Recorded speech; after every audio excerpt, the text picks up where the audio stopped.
de volta com o Educador Entrevista. Vamos falar um pouquinho da campanha de combate à violência contra a pessoa idosa, aqui na companhia da Alexandra Morotti, assistente social do Centro Dia da Pessoa Idosa. Gratidão pela participação. Oi, boa tarde, Luciano. Boa tarde, todos os telespectadores. E é um dia muito importante, uma data muito importante para nós poder estar falando desse assunto tão relevante. Também com a Stephanie Garcia, psicóloga. Gratidão pela participação conosco. Boa tarde, Luciano. Boa tarde a todos que nos assistem, É uma grande oportunidade estar aqui, falando de um tema tão importante que é o mês Junho Violeta. Bom, falando dessa temática, vamos compreender um pouquinho, o que é a violência contra a pessoa idosa. A gente pensa normalmente só em violência física, mas não se restringe a isso. Correto? Corretíssimo. Na verdade, tem um leque amplo, de tipos de violência que a pessoa idosa pode sofrer. É que a violência física é aquela que deixa marcas, Deixa marcas por fora, visíveis, Então, é um tapa, um empurrão, um beliscão, um soco, alguma coisa assim que deixa um roxo, alguma marca, Mas tem uma série de outras, como a violência psicológica, negligência, que é muito comum, o abandono, violência sexual e a violência silenciosa, que é aquela que o idoso sofre, mas com medo, temendo algo que possa acontecer com a pessoa que às vezes, infelizmente, muitas vezes é da própria casa, da própria família. Então, temendo que possa acontecer algo com essa pessoa, ele não fala. Então, ele sofre essa violência calado e isso é muito comum, infelizmente. Perfeito. E, de fato, a gente vê agora tipificação legal relacionada a isso, o entendimento dessas questões, mas ainda assim parece que é importante a gente tratar disso no mês, com essa questão, até para informar, porque ainda existe muita desinformação desses direitos. Exatamente. A gente comenta, nós falamos até muito com os nossos idosos, lá do Centro Dia, que junho, mais precisamente o dia 15, que é o dia do marco mesmo da campanha, 15 de junho, acontecer essa campanha toda durante esse mês, mas é uma situação, é uma campanha que tem que existir sempre. E por quê? Algo que causa muita surpresa para nós quando a gente consulta os dados, que essa campanha já acontece desde 2006. Então a gente imagina, nossa, poderia diminuir, os números. E infelizmente não é isso que acontece. Muito pelo contrário, aumenta e muito, esses números. Então, por mais que existe todo um aparato de proteção a essas pessoas idosas, os direitos, para prevalecer os direitos da pessoa idosa, mas infelizmente a questão da violência ainda é muito gritante. E aí, quando se pensa nessa questão da informação, dos dados, a Vanessa perguntando aqui, não é uma pergunta interessante, e em alguns casos que você tem aí a vontade do idoso, como prevalecer essa vontade, porque às vezes a gente tem um conflito da família também, olha, ele quer determinada coisa, mas e se acidenta, e se a saúde não dá conta, como administrar isso?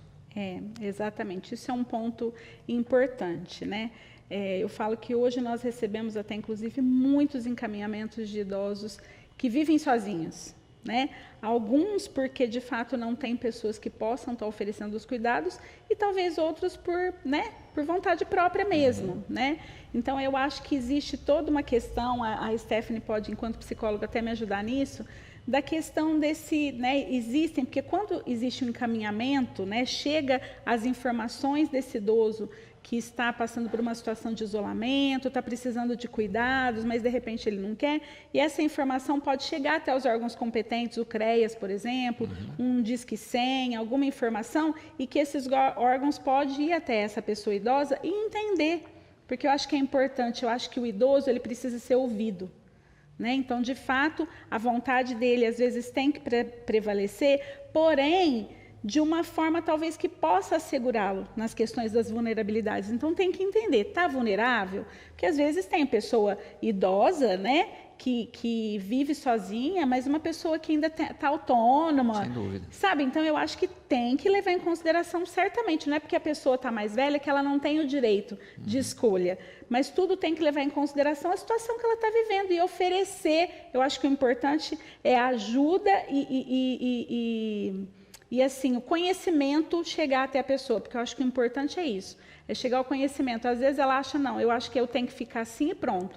Não, oferecer a questão, né, do conhecimento e ela poder ter o poder de escolha. Aí eu falo que também cada questão é subjetiva, né? Porque tem idosos que são mais independentes, mas também tem idosos com Alzheimer, né? Com diagnósticos, né? É como a Lê falou, é muito importante o idoso ter a escolha, né? Continuar tendo as escolhas dele, ter a autonomia de poder escolher.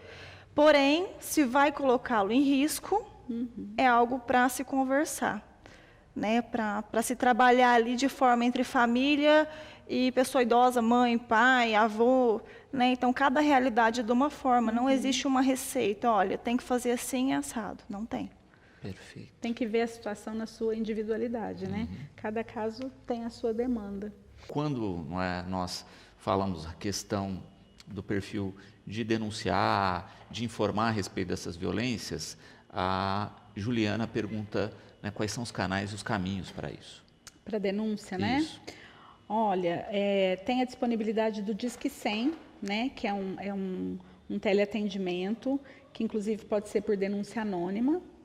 E pode ser tanto a questão de ter comprovado algum tipo de violência ou até mesmo uma suspeita. Às vezes é uma pessoa vizinha que suspeita que está acontecendo alguma coisa com a pessoa idosa, enfim, pode ligar, né? E essas informações depois chegam até o CREAS, por exemplo.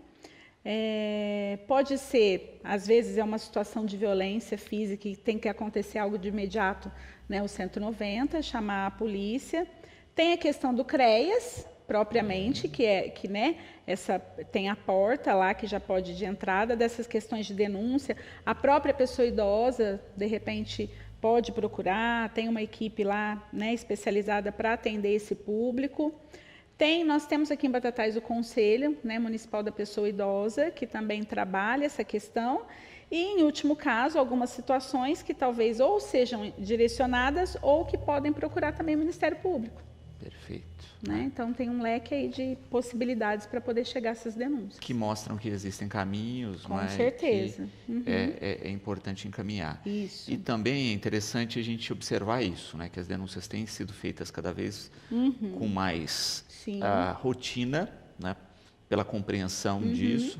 Mas, por um outro lado, a gente também tem, muitas vezes, esse idoso como alvo da sociedade, não é?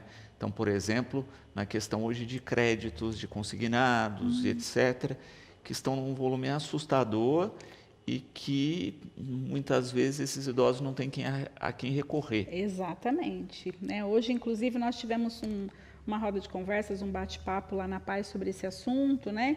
Os usuários estiveram presentes, os nossos, alguns de outras instituições profissionais.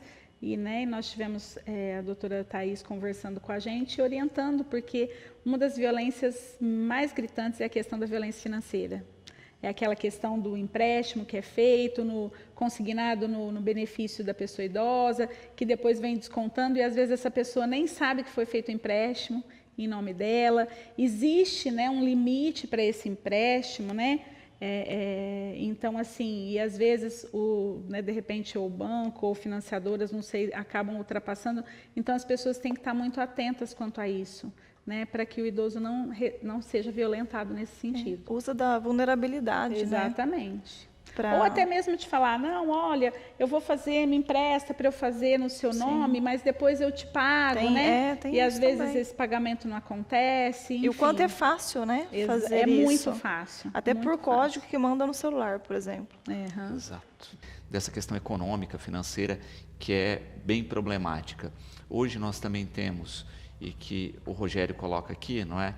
Uma questão também relacionada ao acesso, seja à informação, a medicamentos, a assistência, enfim, não é? Isso também acaba sendo uma forma de violência, correto? Correto.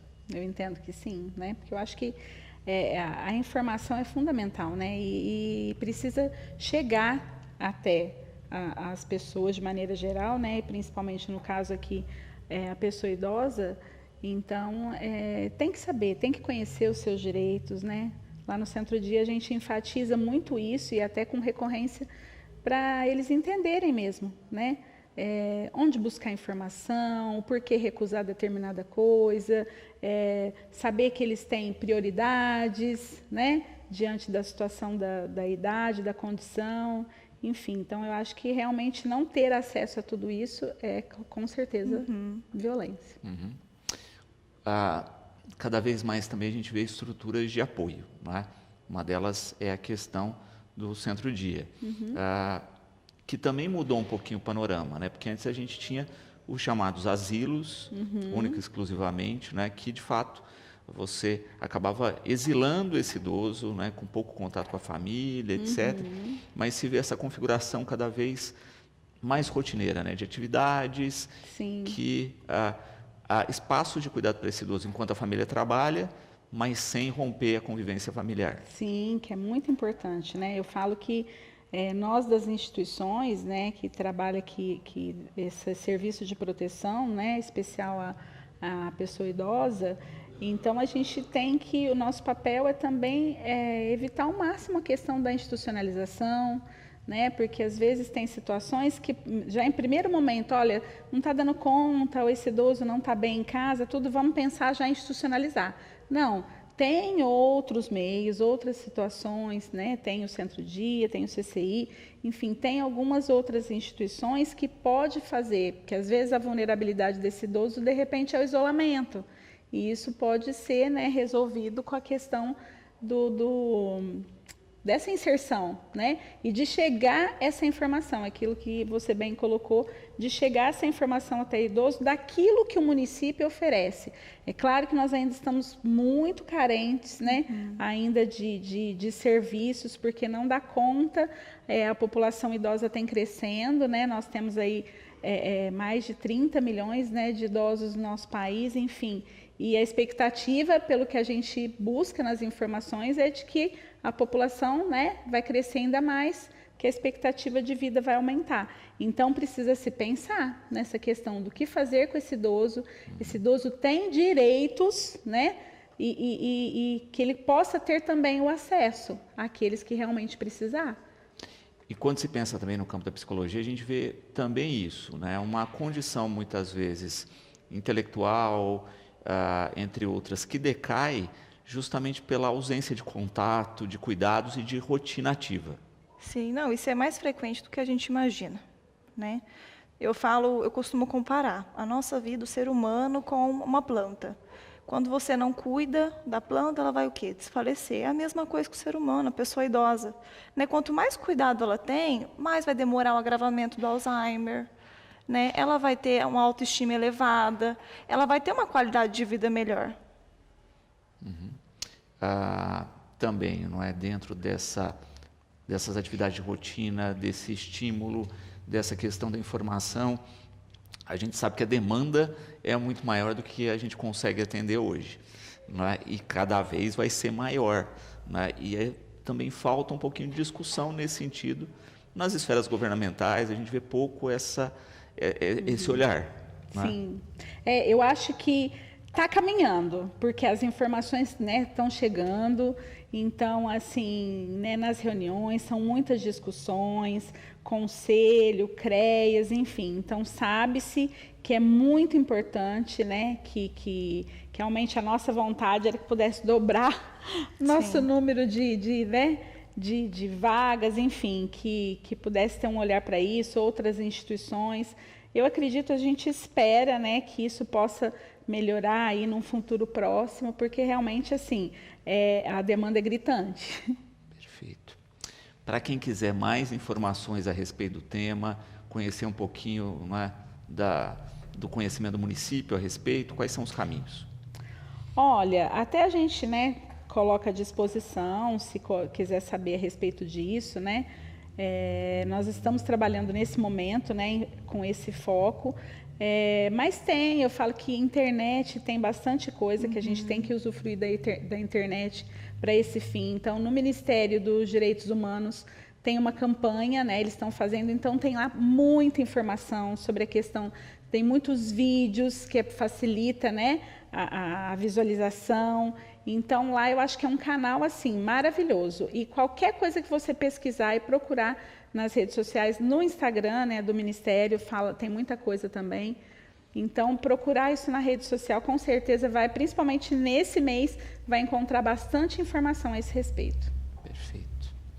Quero agradecer a participação aqui no programa, deixar sempre o espaço à disposição e esperar que cada vez mais a gente tenha mais consciência, mais políticas públicas, mais cuidado e uma sociedade mais acolhedora com os idosos. Com certeza, né? Nós também pensamos nisso, né? E que o idoso possa, né, ser ouvido, ter um olhar né, especial para eles e que eles mereçam no mínimo respeito, né? E possam ter seus direitos prevalecidos.